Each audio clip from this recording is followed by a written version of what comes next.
Welcome to SATV News. This is Zawad Sharif with the headlines.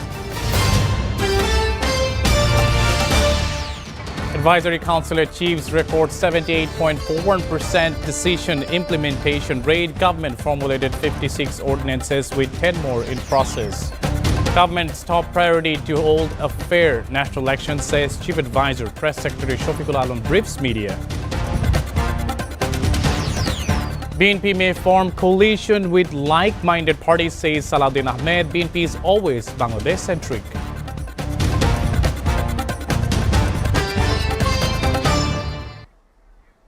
The implementation rate of decisions taken by the Advisory Council of the interim government has reached a record 78.41% over the past last year, reveals official data. The figures were presented during a regular Advisory Council meeting held at the Secretariat this morning, chaired by Chief Advisor Dr. Muhammad Yunus. Since the interim government assumed office on August 8th last year, 41 meetings have been held, where 194 summaries were presented. A total of 315 decisions were made, of which 247 have been implemented. Another 68 decisions are currently under implementation. Additionally, the government has formulated 56 ordinances with 10 more in process. 6 policies, guidelines, work strategies and action plans have been approved during this period. The Advisory Council also approved or ratified 23 bilateral and international agreements and protocols. Following the Advisory Council meeting, Chief Advisor's Press Secretary Shafiqul Alam briefed the media on the government's current priorities. The first phase of the interim government concluded on August 5th. With the beginning of the second phase, the Chief Advisor has made it clear that the smooth and impartial organizations of the national election is now the government's main focus, said Shafiqul Alam. During the meeting, Dr. Yunus emphasized the importance of maintaining a fair, neutral and festive environment leading up to the elections. The Chief Advisor urged all the advisors to work collectively to hold democratic values and public trust throughout the electoral process.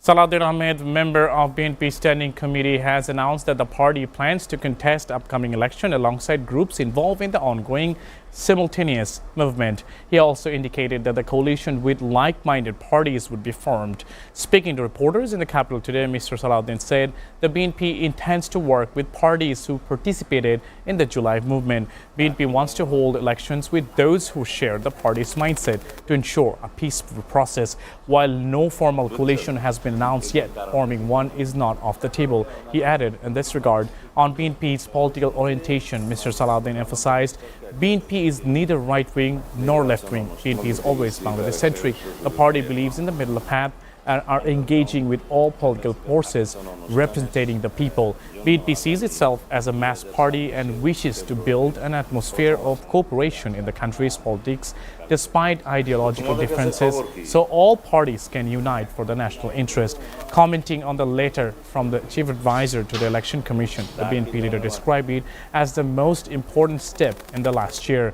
He noted that both Election Commission and nation had been waiting for this official communication. He further noted that public and political demands were for elections to be held before the upcoming Ramadan.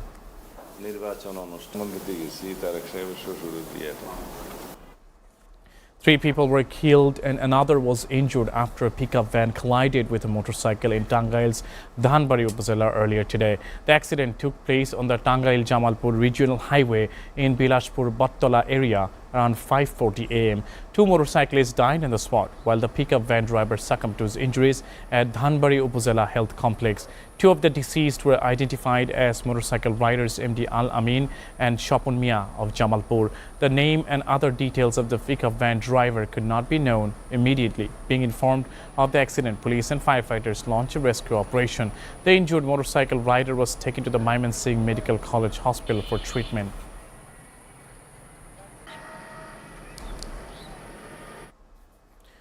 The High Court has declared the case against photographer Shahidul Alam under the Information and Communication Technology Act to be illegal. Mr. Alam's lawyer confirmed that the case has been dismissed. The verdict was delivered earlier in the day. Earlier on November 4, 2024, the High Court suspended the investigation and issued a rule questioning why the case should not be dismissed. Shahidul Alam had filed a petition with the High Court seeking the dismissal of the case. According to his lawyers, the case was initially filed in August of 2018 under the ICT Act, while the Digital Security Act came into effect later that October. The court ultimately dismissed the case on August 17 of 2025.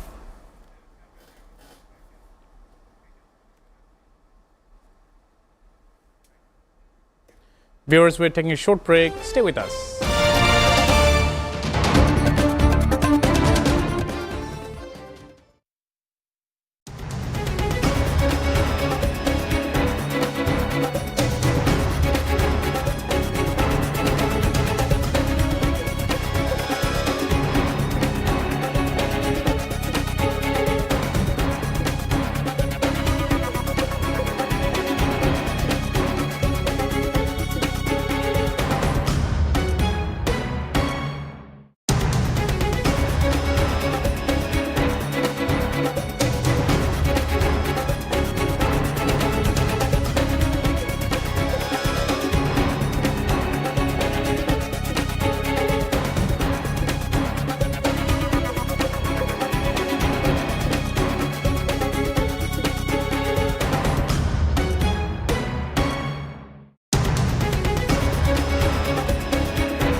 Welcome back. You're watching SATV News.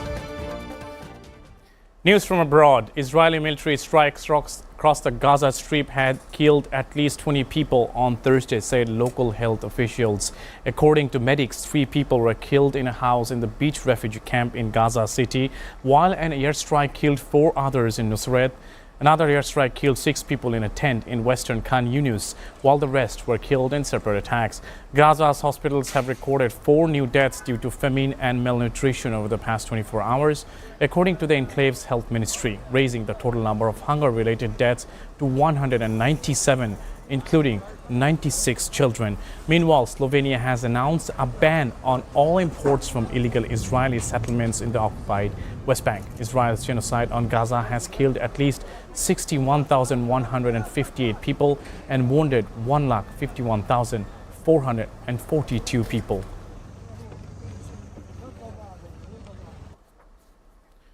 A summit bringing together Russian President Vladimir Putin and US President Donald Trump could happen in the coming days, Putin envoy Kirill Dmitriev said on Thursday. Russia confirms Putin-Trump summit may happen next week, and summit preparations are ongoing in this regard. This can be a historic meeting. Dialogue will prevail, said Dmitriev on this regard. Putin's special envoy for investment and economic cooperation wrote.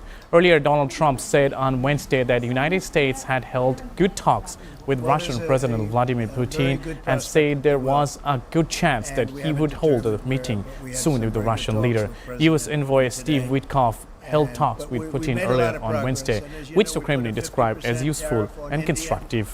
On oil, they're the second largest. They're very close to China in terms of the purchase of oil from. 5 soldiers were shot and wounded on Wednesday morning at the Fort Stewart U.S. Army installation in the state of Georgia before the shooter was taken into custody, said the Army in a statement. Some of the soldiers were transported to Memorial Health University Medical Center in Savannah, Georgia. The hospital is a level 1 trauma center. According to local reports, the man suspected of shooting and wounding the 5 soldiers is also a U.S. soldier. The suspected gunman is in custody, and further details about his identity were not immediately available. President Donald Trump has been briefed on the shooting and is monitoring the situation, White House Press Secretary Caroline Leavitt said on X.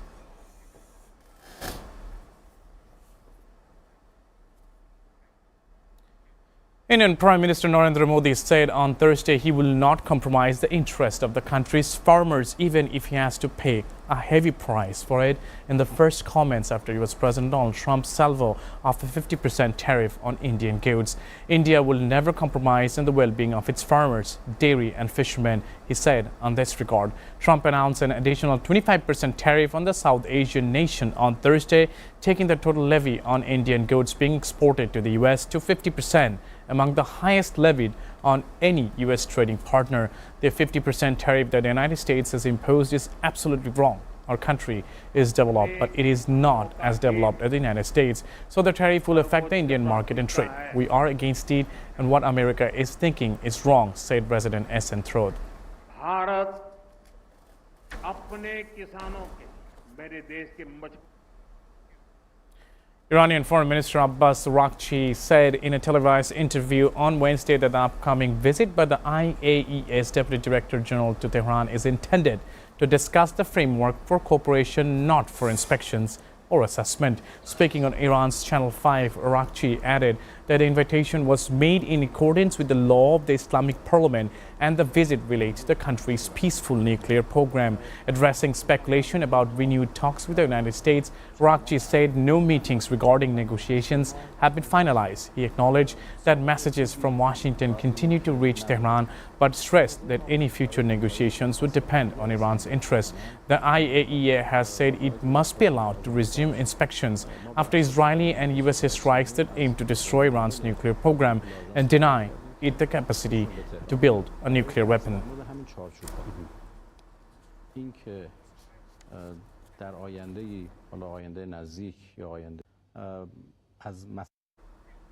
The Australian government is very concerned about the US President Donald Trump's latest threat to raise pharmaceutical tariffs to 250%, Health Minister Mark Butler said on Thursday. Butler also said the Pharmaceutical Benefits Scheme, a national program that subsidizes a wide range of prescription medicine for Australians, was not up for negotiations. Trump said on Tuesday that the U.S. would initially place a small tariff on pharmaceutical imports before hiking it to 150% within 18 months and eventually to 250% in an effort to boost domestic production. He did not specify the initial tariff rate on pharmaceuticals. Trump said last month that the pharmaceutical tariffs could reach as high as 200%. Part of who we are as Australia. We're a sovereign nation. It's something that has. Mexico will not pursue a bilateral trade agreement with Canada, the country's President Claudia Sheinbaum said Wednesday following a meeting with the Canadian delegation. There are bilateral agreements, Sheinbaum revealed during her daily briefing in Mexico City at the National Palace, ruling out any individual trade agreement with Canada, saying it is unnecessary as the two countries already participate in the trilateral USMCA agreement with the US. There is already a framework to strengthen the Mexico-Canada relationship, just as we are doing with other countries, she said on this regard. On August 5th, Sheinbaum met with Canadian Foreign Minister Anita Anand and Minister of Finance and National Revenue Franco Felipe Champagne in Mexico City. The meeting was welcomed by both parties and comes as Trump continues to threaten the US with two neighbors and trading partners with tariffs, saying they did not meet his administration's trade and security expectations.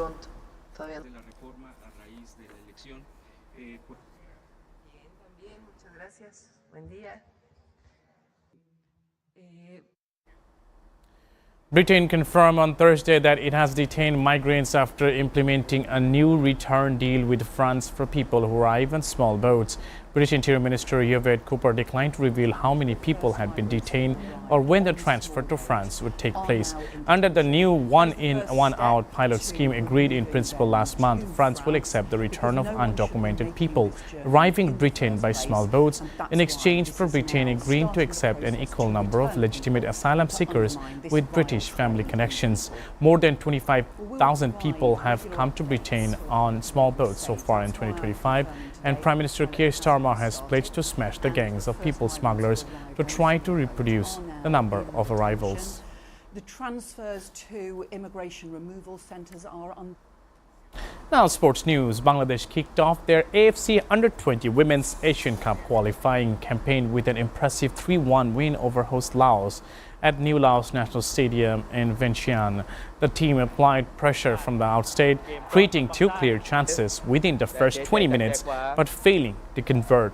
The breakthrough finally came in the 36th minute when informed forward Mosammed Sagorika headed in a goal from a Shanti Mardi corner. Bangladesh doubled their lead in the 58th minute through Muniakhtar. While Laos managed to pull one back late in the second half, Bangladesh quickly responded with another goal to seal a convincing 3-1 victory.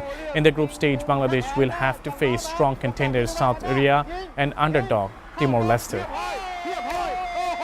หน้าจี้เขาใส่เลยเปิดเข้ามาไหนทิศหน้าไทยจังหวะนี้ยิงโอ้โหเสีย Meanwhile, Luis Suarez scored and had two assists as Inter Miami beat Pumas 3-1 on Wednesday night to advance in the League's Cup. Rodrigo De Paul scored his first Inter Miami goal on an assist from Suarez in the 45th, tying the match after Pumas' Jorge Rubalcaba scored in the 34th. Suarez pulled Inter Miami ahead 2-1 when he converted a penalty kick in the 59th after a handball was called on Pumas defender Jose Casado in the penalty area. It was Suarez's first goal since he scored in Inter Miami's Club World Cup match against Palmeiras.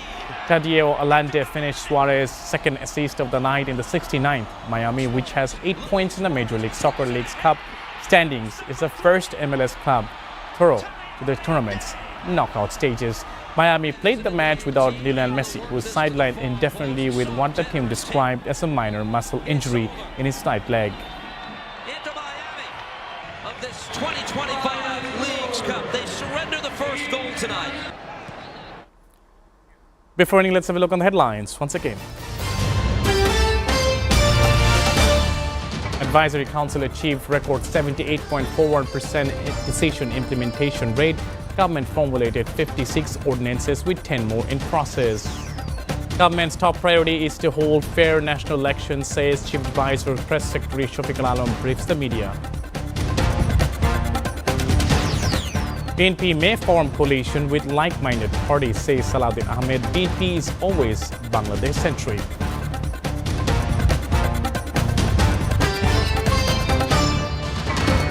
You are updated with our top stories here in SATV. To know more about the latest news, please visit our website www.satv.tv. Stay with SATV.